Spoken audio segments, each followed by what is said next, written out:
This is the Gainesville in Tennessee. There was a bunch of investors with other people's money who tried to extend the Gainesville Midland beyond Gainesville across the mountains of North Georgia to reach the mineral riches of Northwest Georgia. Their goal was Tennessee. They never got there. They got as far as Marble Hill and Tate.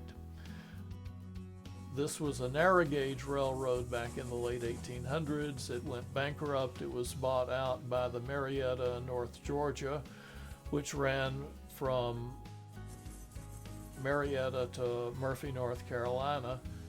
That line was in turn bought by the Louisville and Nashville, who standard gauged the railroad, and that's how it came to be a part of the L&N. We can run trains on the main line from one end to the other. I can run trains from Dalton to Gainesville and back. The scenery is only about 15% complete. The yards where the trains will be made up and broken down are only about 25% complete. Do have complete bench work, complete backdrops, but there's a lot of work still to be done. When I started this, I had a 5-year plan. I'm 4 years into it, and I'm 2.5 years behind.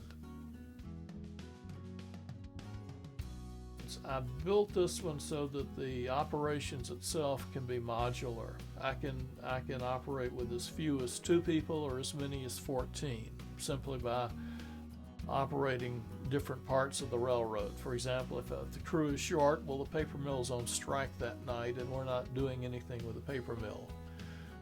There are different kinds of jobs that people will have on the railroad. There are tower operators who control traffic through certain specific pinch points, but we don't actually have to use them. The yard at the paper mill can take up to 5 people, or it can take none if the paper mill's on strike. So I want to be able to operate with a large crew or a small crew or something in between. This is an N-scale layout. It's one of the smaller scales. It originated in the scale originated in the 60s. I like N-scale because you can run longer trains and have larger industries. Most model railroads are HO scale, which is about twice the size of this. The amount of equipment will depend on what can be afforded, but there'll be several hundred cars and probably 50 locomotives. There's a lot of artistic stuff here that I've never done before. You have to develop your own skills. There are parts of this railroad that have been painted 3 times because I didn't like the first one and wasn't satisfied with the second. There are trees that I have thrown away because they didn't turn out right. I mean, only God can make a tree, but if you're careful, you can make a reasonable facsimile of a tree. Most of the trees on this layout have some sort of wire armature. Making the wire armature can take up to half an hour. Then they have to be painted several times. Then we have to stick some sort of branch structure on them. Usually that's pillow stuffing. Then it has to be painted again. And then the leaves are made of ground foam, which has to be put on with hairspray as an adhesive. And frequently trees get 2 or 3 different colors and in various layers because I'm modeling trees in the fall. I'm in an operating group that has 10 people.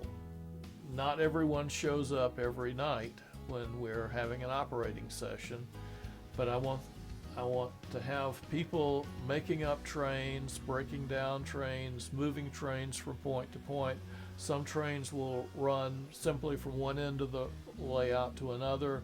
Other trains will do switching along the way, and 4 or 5 people will operate the paper mill, moving cars from the yard to various points within the mill and back. The railroad is a work in progress. I've been working on it almost 4 years. My name is Joe Sullivan, and I'm a model railroader.